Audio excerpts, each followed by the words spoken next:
Morning student, आज हम करेंगे कोऑर्डिनेशन कंपाउंड। कोऑर्डिनेशन कंपाउंड क्या होते हैं ये देखो। कोऑर्डिनेशन कंपाउंड उन्हें बोलेंगे जिसके अंदर कोई न्यूट्रल एजेंट या फिर कोई आयंस अपने लोन पे डोनेट कर दे किसी सेंट्रल मेटल एटम को, और उसके बाद जो उनके बीच बॉन्ड बनेगा वो कोऑर्डिनेट बॉन्ड होगा। तो ऐसे कंपाउंड जिनके अंदर कोऑर्डिनेट बॉन्ड हो उसको बोलते हैं कोऑर्डिनेट कंपाउंड। सबसे पहले हम देखते हैं कोऑर्डिनेट कंपाउंड क्या होते हैं। तो इसमें हम देखेंगे कोऑर्डिनेट बॉन्ड।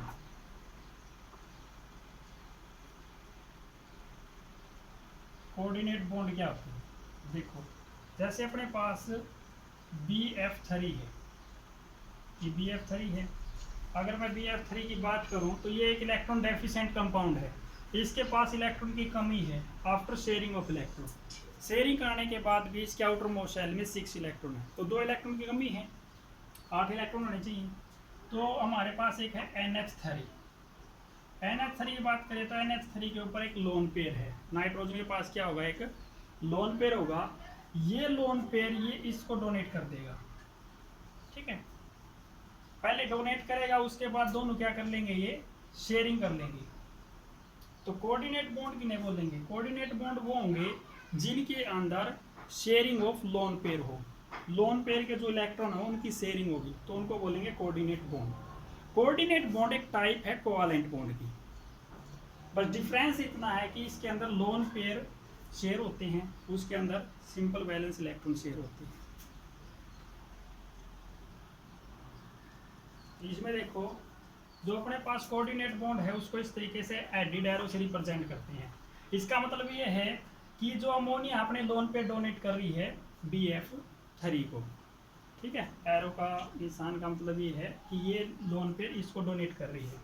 एक्चुअल में ये लोन पे क्या होगा, शेयरिंग होगा, ठीक है। तो ये कोऑर्डिनेट बॉन्ड है। नेक्स्ट अब हम एक एग्जांपल लेते हैं कोऑर्डिनेट कंपाउंड का। जैसे मैंने ले लिया NiNH3 4, ये कोऑर्डिनेट कंपाउंड है, ठीक है। अगर देखें तो निकल कुछ इस तरीके से होगा और NH3 यहाँ से लोन पे डोनेट करेगा, NH3 यहाँ से लोन पे डोनेट करेगा, NH3 और यहाँ से भी ये इस तरीके से लोन पे डोनेट करेंगे, ठीक है। तो ये जो रिप्रेजेंट कर रहे हैं ये कोऑर्डिनेट बॉन्ड रिप्रेजेंट कर रहे हैं एडिड एरो से, ठीक है। तो कोऑर्डिनेट कंपाउंड के अंदर 2 स्पीसीज होती हैं। एक तो होती है ये निकल है, इसको क्या बोलते हैं, सेंट्रल मेटल एटम या फिर आयंस बोल सकते हैं, सेंट्रल मेटल एटम या आयंस। और एक होता है ये, इसको क्या बोलते हैं हम, लीगेंड्स। ये क्या होता है, लीगेंड्स। तो लीगेंड्स की डेफिनेशन देखो क्या होगी। लीगेंड्स क्या होती है, लीगेंड्स वो स्पीसीज होंगी जो अपने लोन पे डोनेट कर देती हैं किसी सेंट्रल मेटल एटम को, उनको क्या बोलेंगे हम, लीजेंड्स या फिर लीगेंड्स भी बोल देते हैं। क्या होती हैं, जो अपने लोन पे डोनेट कर दे सेंट्रल मेटल एटम को, तो इनको क्या बोलेंगे हम, लीगेंड्स। सारे के सारे ये क्या हैं, लीगेंड्स हैं, ठीक है। अपने लोन पे डोनेट कर रहे हैं, लोन पे डोनेट कर दें, इस वजह से इनका करैक्टर कैसा होता है, ये लेविस बेसिक होते हैं, लेविस बेसिक नेचर के होते हैं। जितने भी लीजेंट होते हैं वो लेविस बेसिक नेचर के होंगे। तो उसके बाद बात करते हैं सेंट्रल मेटल एटम या फिर इसी को बोलते हैं सेंट्रल मेटल आयन, ठीक है। इसकी डेफिनेशन क्या होगी, सेंट्रल मेटल एटम या आयन उसको बोलेंगे जो लोन पेयर एक्सेप्ट कर ले, किससे, लीजेंट से। जो लीजेंट लोन पे डोनेट कर रहा है ये क्या कर रहा है, एक्सेप्ट कर रहा है। तो जो लोन पेयर एक्सेप्ट कर ले उसको क्या बोलेंगे, सेंट्रल मेटल एटम या फिर सेंट्रल मेटल आयंस बोलेंगे। यहाँ पे तो ये मेटल है, आयंस की फॉर्म में मतलब निकल मान लो कि यहाँ पे 2+ हो जाता है ऐसे, ठीक है, तो ये आयंस हो जाता है। तो जो लोन पेयर एक्सेप्ट कर ले उनको बोलेंगे सेंट्रल मेटल एटम या सेंट्रल मेटल आयन। तो ये लोन पेयर एक्सेप्ट कर लेते हैं, इस वजह से ये कैसे होते हैं, लेविस एसिडिक नेचर के होंगे। जितनी भी सेंट्रल मेटल एटम का काम करेंगी वो लेविस एसिड होंगी। नेक्स्ट है कॉम्प्लेक्स आयन। कोऑर्डिनेट कंपाउंड को कॉम्प्लेक्स आयन भी बोल देते हैं। कारण क्या है, जब कोऑर्डिनेशन कंपाउंड पे कोई भी पॉजिटिव या नेगेटिव चार्ज हो तो उसको क्या बोल देंगे, कॉम्प्लेक्स आयन। यदि पॉजिटिव चार्ज है तो क्या बोल देंगे, cation complex ion. Negative charge है तो अनायन कॉम्प्लेक्स आयन। जैसे एग्जांपल ले लिया हमने, जैसे CONH3 6 है और इसके ऊपर +2 चार्ज है, ठीक है, तो इसके ऊपर कैसा चार्ज है, +2 चार्ज आ गया, तो इसको क्या बोलेंगे हम, कॉम्प्लेक्स आयन। और पॉजिटिव चार्ज है, ठीक है, तो इसको क्या बोलेंगे हम, कटायनिक कॉम्प्लेक्स आयन, ठीक है। इसी तरीके से कोई और एग्जांपल ले लिया हमने जिसके ऊपर नेगेटिव चार्ज हो, जैसे FeCN6 2 नेगेटिव, तो इसके ऊपर कैसा चार्ज है, नेगेटिव चार्ज है, तो इसको बोलेंगे अनायनिक कॉम्प्लेक्स आयन। तो ये हो जाएगा एनायनिक कॉम्प्लेक्स आयन। आगे है टाइप ऑफ लीजेंट। सबसे पहला टाइप ऑफ लीजेंट है यूनिडेंटेड लीजेंट्स। देखो, यूनि मतलब सिंगल, डेंटेड से मतलब क्या है, टूथ। टूथ मतलब जिससे हम पकड़ सकते हैं, एक साइड से पकड़ सकते हैं।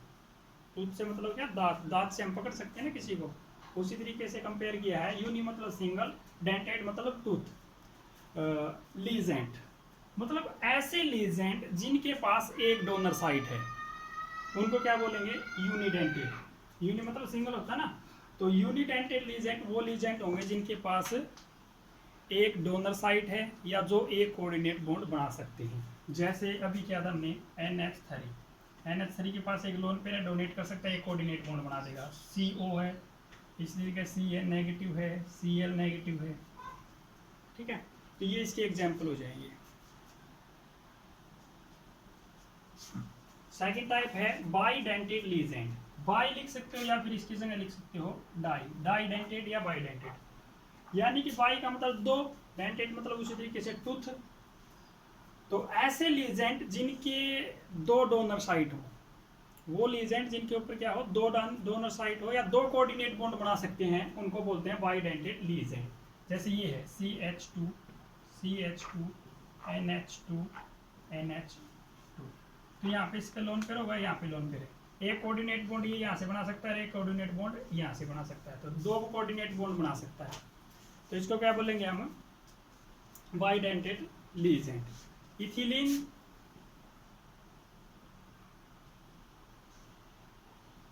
डाइअमाइन, ये इसका नाम हो जाएगा, ठीक है।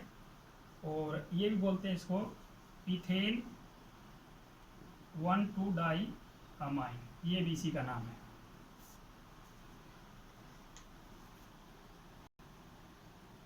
अब आगे इससे क्या आ जाएगा, ट्रीडेंटेट। ट्रीडेंटेट में क्या हो जाएगा, जिसके 3 डोनर साइट हो। और इससे नेक्स्ट क्या आ जाएगा, टेट्राडेंटेट। टेट्राडेंटेट में क्या हो जाएगा, जिसके 4 डोनर साइट हो। तो ऐसे ही चलता रहेगा ये। उसके बाद आते हैं पॉलीडेंटेट। क्या होते हैं, polydentate. Polydentate legend. Polydentate legend कौन से होंगे, पॉली का मतलब क्या होता है, मैनी, मैनी डेंटेड लीजेंट, यानी कि जिसके अंदर बहुत ज़्यादा डोनर साइट हो या बहुत ज़्यादा कोऑर्डिनेट बॉन्ड बना सकते हैं, उनको क्या बोलेंगे हम, पॉलीडेंटेड लीजेंट, यानी उनके पास डोनर साइट बहुत ज़्यादा है। नेक्स्ट एग्जांपल है EDTA, एक इंपॉर्टेंट कंपाउंड है ये, ठीक है, पेपर के लिए इंपॉर्टेंट है, कई बार आया पेपर में भी। देखो EDTA क्या होता है, फुल फॉर्म होगी ethylene diamine tetra acetate. Ethylene diamine tetra acetate ion, ये होती है इसकी फुल फॉर्म। कैसे होता है इसमें, जैसे CH2 N, इससे आगे जुड़ा होता है CH2 C double bond O negative. इस तरीके से नीचे CH2 C double bond O negative, यहाँ पे भी CH2 C double bond O negative, यहाँ से भी CH2 C double bond O negative.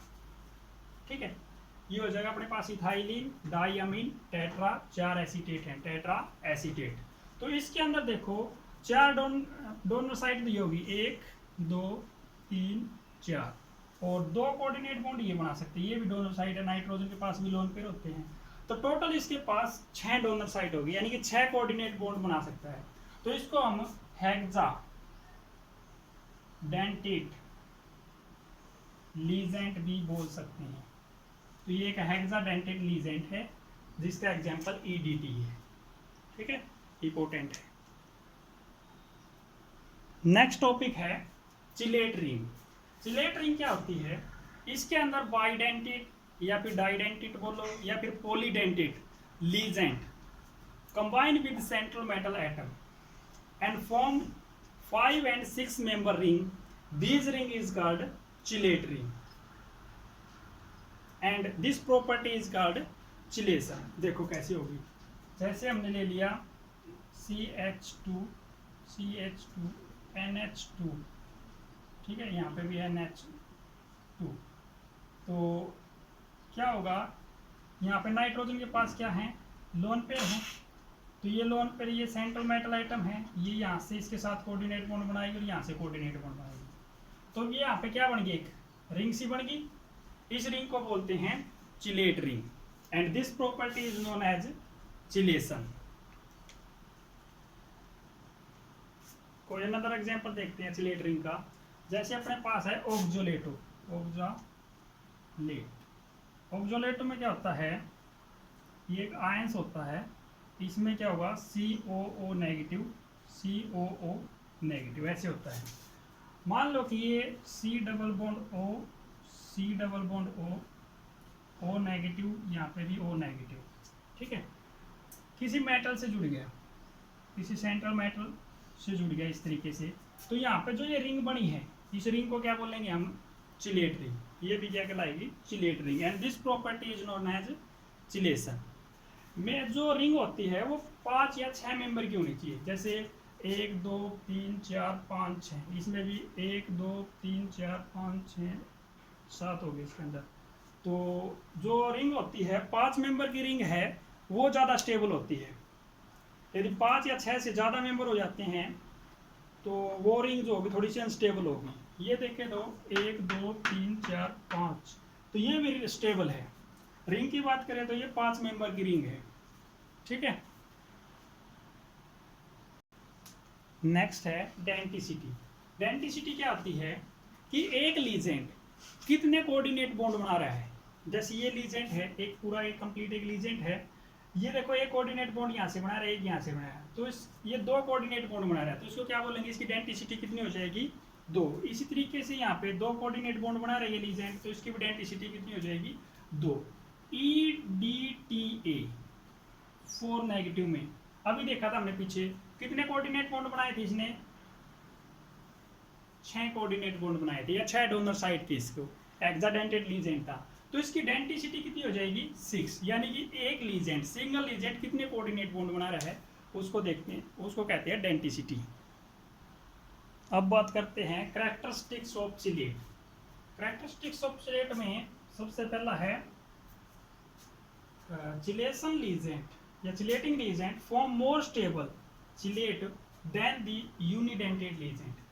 यानी कि चिलेटिंग लीजेंट से मतलब क्या है, ऐसे लीजेंट जिनके 2 से ज़्यादा डोनर साइड हो या जिनके पास डोनर साइड ज़्यादा हो, वो ज़्यादा मोर स्टेबल चिलेट बनाएंगी, किससे, देन दी यूनिडेंटेड से। यूनिडेंटेड मतलब जिनके सिंगल डोनर साइड हो, ठीक है। तो यानी कि जिनके पास मल्टीपल डोनर साइट हैं वो ज़्यादा स्टेबल कंपाउंड बनाते हैं देन दी यूनिडेंटेड से। उसके बाद greater the denticity of legend more the stable. जितनी ज़्यादा डेंटिसिटी होगी ना किसी भी लीजेंट की, उतना ज़्यादा स्टेबल चिलेट बनाएगा, ठीक है। तीसरी है legend with large group form unstable. मान लो कोई लीजेंट है जिसके पास बड़े बड़े ग्रुप हैं और कोई लीजेंट ऐसा जिसके पास छोटे छोटे ग्रुप हैं और दोनों की डेंसिटी क्या है, डेंटिसिटी सेम है, तो ऐसे में वो लीजेंट या वो चिलेट ज़्यादा स्टेबल होगा जिसके पास स्मॉल ग्रुप है। इसका कारण क्या रहेगा? Due to steric hindrance. जिसके पास लार्ज ग्रुप हैं उसमें स्टीरिक हिंड्रेंस ज़्यादा होगी। स्टीरिक हिंड्रेंस की वजह से रिपल्सन होगा। रिपल्सन से क्या होगी? पोटेंशियल एनर्जी होगी, जिसके कारण कंपाउंड क्या होगा? अनस्टेबल होगा। स्मॉल ग्रुप होंगे तो उसके अंदर रिपल्सन कम होगा। रिपल्सन कम होगा तो स्टेबिलिटी, रिपल्सन कम होगा तो एनर्जी कम होगी और स्टेबिलिटी ज़्यादा होगी। नेक्स्ट है इंपॉर्टेंट यूज हैं चिलेट के। चिलेट का यूज होता है softening of hard water, hard water को सॉफ्ट करने में, और separation of lanthanoid and actinoid. Actinoid और लैंथेनॉइड का सेपरेशन करना थोड़ा डिफिकल्ट था, इस बेस पे हमने सेपरेट कर दिया उनको चिलेट के हिसाब से। ठीक है, चिलेशन प्रॉपर्टी से उनको हमने क्या कर दिया? सेपरेट कर दिया, तो इनको सेपरेट करना ईजी रहा। नेक्स्ट है एम्बीडेंटेड लीजेंट। एम्बीडेंटेड लीजेंट वो होते हैं जिनके पास दोनों साइड एक से ज़्यादा होती हैं लेकिन होते यूनिडेंटेड हैं। दोनों साइड एक से ज़्यादा हैं लेकिन किसी एक टाइम पर वो एक ही दोनों साइड का यूज कर सकते हैं। जैसे NO2 ये है, इसके अंदर क्या है? Nitrogen coordinate bond with oxygen, double bond oxygen, इस तरीके से होता है। और इसमें नाइट्रोजन के पास लोन पेयर होते हैं। चाहे तो इसमें जो नाइट्रोजन है वो मेटल के साथ कोऑर्डिनेट बॉन्ड बना ले, या फिर कुछ इस तरीके से भी हो सकता है, या फिर ये जो ऑक्सीजन है नेगेटिव चार्ज वाली, ये मेटल के साथ कोऑर्डिनेट बॉन्ड बना ले। ठीक है, तो इस कंपाउंड की मर्जी है कि वो ऑक्सीजन के साथ कोऑर्डिनेट बॉन्ड बनाएगा या फिर ऑक्सीजन के साथ कोऑर्डिनेट बॉन्ड बनाएगा या फिर नाइट्रोजन के साथ कोऑर्डिनेट बॉन्ड बनाएगा। लेकिन एक टाइम पर सिर्फ या तो नाइट्रोजन से ही बनाएगा या फिर ये ऑक्सीजन से ही बनाएगा। ठीक है, एक ही कोऑर्डिनेट बॉन्ड बनाएगा, दोनों कोऑर्डिनेट बॉन्ड नहीं बना सकते। तो एम्बीडेंटेड लीजेंट वो हो गए जिनके पास दोनों साइड तो दो हैं लेकिन किसी एक टाइम पर एक ही दोनों साइड का यूज करें, उनको बोलेंगे एम्बीडेंटेड लीजेंट। नेक्स्ट है कुछ छोटी छोटी डेफिनेशन है, देखो क्या क्या है। सबसे पहले है कोऑर्डिनेशन स्फीयर या कोऑर्डिनेशन एंटिटी। कोऑर्डिनेशन स्फीयर उसको बोलते हैं जो कोऑर्डिनेट कंपाउंड में स्क्वायर ब्रैकेट के अंदर है। ये जो पूरा कंपाउंड ये है स्क्वायर ब्रैकेट के अंदर है, इस अंदर वाले को क्या बोलते हैं हम? कोऑर्डिनेशन स्फीयर, यानी कि जो स्क्वायर ब्रैकेट के अंदर मिलेगा। और जो स्क्वायर ब्रैकेट से बाहर मिलेगा, जैसे Cl3 ये स्क्वायर ब्रैकेट से बाहर है तो इसको क्या बोलेंगे हम? Counter ion. ये काउंटर आयन दो टाइप के होते हैं, कटायन भी हो सकता है, अनायन भी। जैसे ये तो क्या हो जाएगा? अनायन काउंटर आयन। और यहाँ पे मान लो पोटाशियम 3 है, वैसे मान रहे हैं यहाँ पे, तो इसको क्या बोलेंगे हम? Cation counter ion. ये कटायन काउंटर आयन है, ये अनायन काउंटर आयन है। उसके बाद की बात करते हैं कोऑर्डिनेशन नंबर। कोऑर्डिनेशन नंबर क्या होता है कि number of coordinate bond form by the central metal atom. तो सेंट्रल मेटल एटम जितने कोऑर्डिनेट बॉन्ड बनाएगी उसी को क्या बोलेंगे? Coordination number. देखो ये सेंट्रल मेटल एटम है और इसने कितने कोऑर्डिनेट बॉन्ड बनाए हैं? 6। तो इसका कोऑर्डिनेशन नंबर कितना हो जाएगा? 6। तो जितने कोऑर्डिनेट बॉन्ड बनेंगे उसको बोलेंगे कोऑर्डिनेशन नंबर।